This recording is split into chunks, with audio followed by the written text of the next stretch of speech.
Hi friends. అమ్మవారైతే స్వర్గలోకం నుంచి భూలోకంకి అయితే వచ్చేసిందనమాట. సో మనం రెడీగా ఉన్నామా అమ్మవారిని పూజ చేసుకోవడానికి. సో రేపటి నుంచి నవరాత్రులు స్టార్ట్ కదండి. ప్రతి ఒక్కరూ అమ్మవారిని నిష్టతో పూజ చేయాలని కోరుకుంటున్నాను. దుర్గమ్మ మన కోరికలను తీర్చే కొంగు బంగారంగా నిలుస్తుందండి.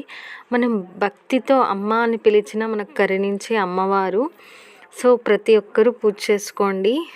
సో ప్రతి ఒక్కరూ భక్తితో శ్రద్ధతో అమ్మవారిని పూజించాలని చిన్న వీడియో చేసి నేను అప్లోడ్ చేస్తున్నాను.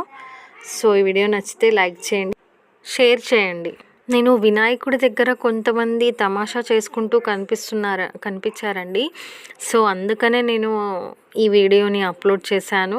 అమ్మవారి దగ్గర అలాంటి వేషాలు వేయకుండా చక్కగా అమ్మవారిని పూజించుకుంటారని, అమ్మవారిని దర్శనం చేసుకుంటారని ఈ వీడియో అయితే అప్లోడ్ చేశాను. Thank you for watching.